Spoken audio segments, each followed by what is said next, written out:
وقولنا بالغ أخرج غير البالغ. نعم، فمن لم يكن بالغا كما سيأتي لا يجب عليه الصوم، إنما الصبي يعود، من كان دون البلوغ يعود على الصيام، يعود على الخيرات، يعود على الطاعات. نعم.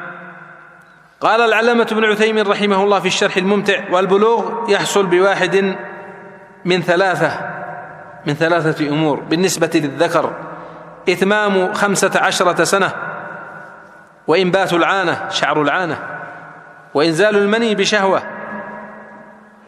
وللأنثى بأربعة أشياء، هذه الثلاثة السابقة، ورابع وهو الحيض، فإذا حاضت فقد بلغت حتى ولو كانت في سن 10. يعني هذه علامة البلوغ، 3 في حق الذكر و4 في حق المرأة. في حق الذكر علامة البلوغ 1 من 3: إتمام 15 سنة، أو إنبات شعر العانة، أو إنزال المني بشهوة، أي 3. المرأة نفس الكلام، هذه 3 ويضاف إليها الرابع وهو الحيض. إذا جاءت واحدة من هذه العلامات أو هذه الثلاثة الأمور في حق الرجل أو في حق المرأة فدلت على البلوغ، إلا أنه يضاف إلى المرأة ويزاد علامة الرابعة وهي الحيض، إذا حاضت فقد بلغت ولو كانت في 9 و10. فنعم، صيام رمضان فرض على كل مسلم بالغ. قولنا بالغ أخرج الصبي، لكن على وليه أن يأمر الصبي بالصيام إن كان يطيق ذلك كي يتعود عليه، لأنه كما سيأتي معنا إن شاء الله أن السلف كانوا يعودون الصبيان على الصيام، حتى إن عمر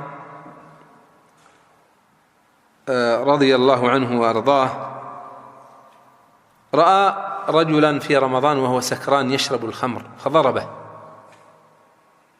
وقال له: صبياننا صيام وأنت تشرب الخمر، أو بهذا المعنى، يعني الصبيان عندنا صائمين وأنت تشرب الخمر.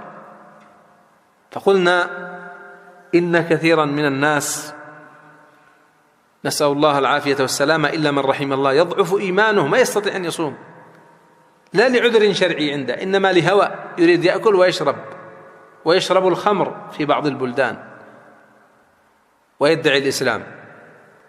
وبعضهم كما سمعت في بعض البلدان، لا سيما في بلد الإيمان والحكمة، يعني يشتري قاتا ويأكل في نهار رمضان، إما جهرا وهو ليس معذورا، وإما سرا في بيته.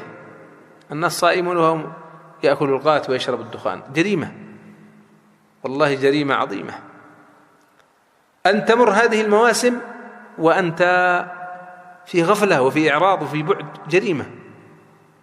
جريمة عظيمة.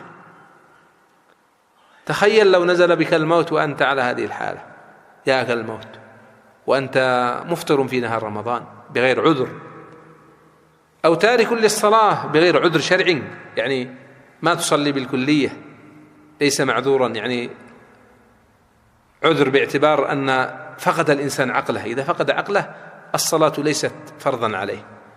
وإذا كان معذور لا يستطيع أن يأتي المسجد لمرض أو نحو ذلك، يصلي في البيت معذور. أما أن تترك الفرائض بدون عذر، والله إنها تعتبر جريمة عظيمة، نسأل الله العافية ونسأل الله السلامة.